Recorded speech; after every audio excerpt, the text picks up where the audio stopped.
SWAT mobilized, protesters confronting police in riot gear, reminiscent of scenes of Ferguson. Clergy say there are witnesses who say Keith Scott was unarmed. I would also ask the chief, in the response to the response, why can't you shoot him in the leg? Why 4 times in the chest? If he wanted to die, he wouldn't do it sitting out here waiting for his son to get off the bus. Tahisha Williams lives in the village at College Downs Apartments. She says she witnessed it all looking down from her balcony. And then I saw him getting out the car like this. With his hands up?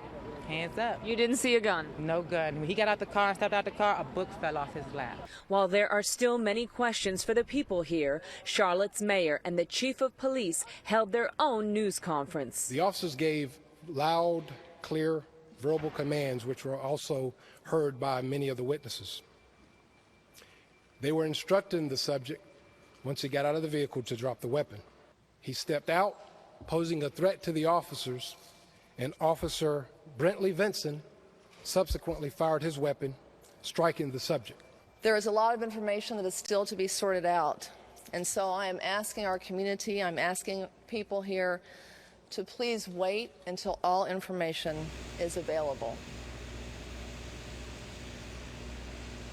And live right now here in Charlotte, we are getting word of a gathering protest at a local park in Charlotte. They do have a scheduled rally for justice at 7 o'clock tonight. We are several hours, about 90 minutes before 7 o'clock here in Charlotte right now.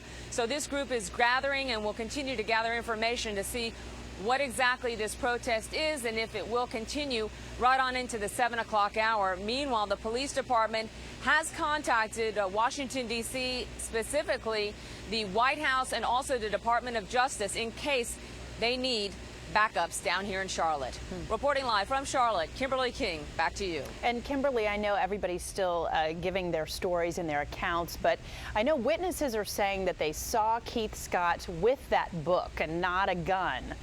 What does the police chief have to say about that?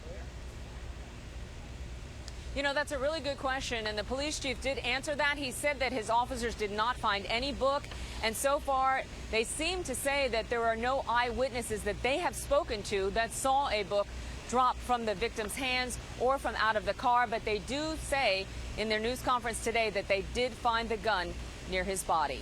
Back to you. All right, Kimberly, thank you very much. All right, moving on now. Remnants of Tropical Storm Wjla triggered flooding in coastal Virginia and North Carolina. We're seeing here video of the damage done in Norfolk. As you can see, record-setting rain blocking roads there in that area. Drivers, though, still deciding to try and drive through it all there. Whatever happened to don't drown, turn around? Well, the weather shut down schools there for more than 100,000 students. And they are not out of the woods just yet because the heavy rain that's been hitting them now for 3 straight days expected to last through tomorrow morning as well. Wow, tough situation there as we usher in fall. Yeah, you know, and the clouds that we have around here and the showers across southern Maryland are all little off-spokes of that. So nothing severe, nothing heavy like they're heavy down there, but Norfolk, my gosh, they've had that heavy rain now for 3 or 4 days. So thankfully, things are going to improve for them. Things are going to improve for us in terms of more sunshine. I'm ready for it. It's been cloudy around here. As we look at our National Harbor, last night we had an absolutely awesome sunset. Tonight, fingers crossed, we'll see another one, and we'll keep you updated right here on ABC7 and send in your pictures online, and we'd love to post them right here on the news. Here's our temperature right now at Reagan National Airport at 81 degrees. There are the clouds, a little peak of sunshine here and there. Don't expect a whole lot as we move through the rest of the evening. However, the further west you are, western Maryland and the panhandle of West Virginia, more sunshine out there right now, and you will see a nice sunset at around 5 minutes after 7. Those daylight hours continue to shrink. We're in the 80s across much of the area from the district off toward the west, headed to the 70s as you head across southern Maryland. That's where the cloud cover remains thick right now. A few scattered showers in between, but not going to amount to a whole lot if you do find yourself under one of those showers. Walking your dog this evening looks a-okay. 80 degrees, 6 o'clock, 8 o'clock, around 78. We'll be in the middle 70s by 10 o'clock in the evening. Stormwatch 7 satellite and radar there. It does keep the shower activity well to the south and east of D.C. Heading just a little bit closer, most of the showers have come to an end. But one shower right over here on 95, it's not going to cause a whole lot. However, it's only going to last about 10 to 15 minutes. It will wetten the highways, so things may slow down just a little bit.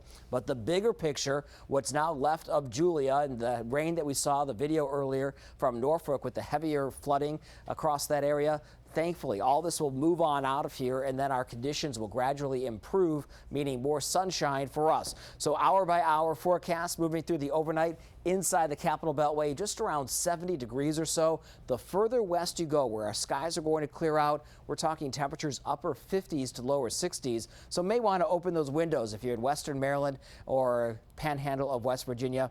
Keep the windows closed for the districts, surrounding counties, because it's going to stay a little bit on the muggy side for the overnight. Here's our future cast, 7 o'clock tomorrow morning. Off to work, off to school, an umbrella, not going to need it. The sunglasses, absolutely. Further south and east you go, a few showers still trying to wiggle their way in. Once again, it's not going to amount to a whole lot. Would I bother dragging an umbrella in?